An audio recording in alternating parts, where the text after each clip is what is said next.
Episode 7. A special London tree, and we managed to give stuff away. London is blessed with trees everywhere you look. At one point, someone in charge of forestry decided that plane trees were ideal for surviving the city's polluted air, and everywhere you look, it seems, in my non-scientific survey, you'll find these tall, majestic specimens with their dappled trunks. Unfortunately, like many places, little attention was given to their roots, and instead of giving them plenty of soil to let the rainfall soak through, some are suffocated with tarmac that makes them look like candles on a well-frosted cake.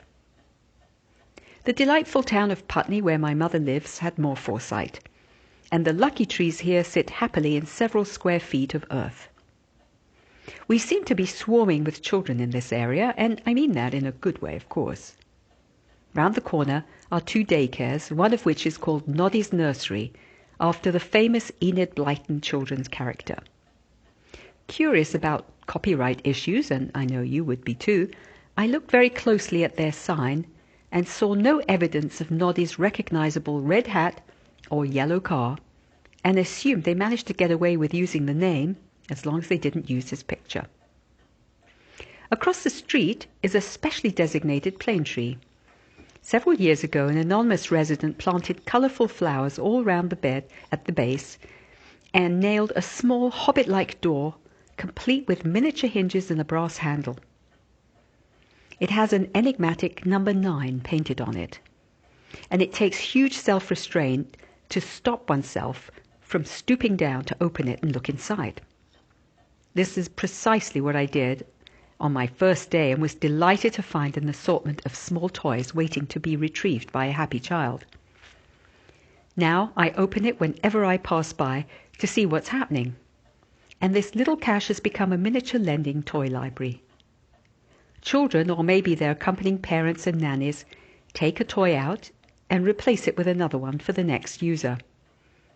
This lovely idea prompted more similarly anonymous neighbors to smarten up the tree beds outside their homes.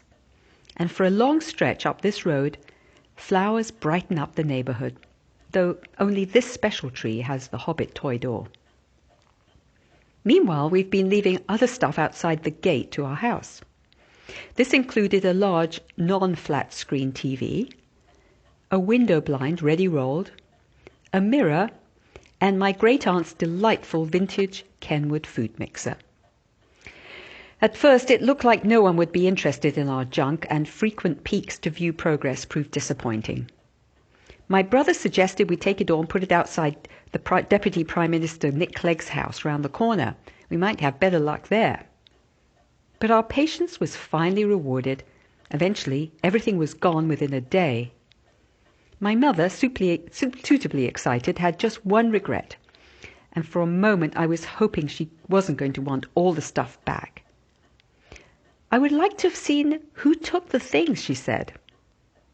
And we decided that as most of London was now under video surveillance already, it was time we too installed our own devices at our gate.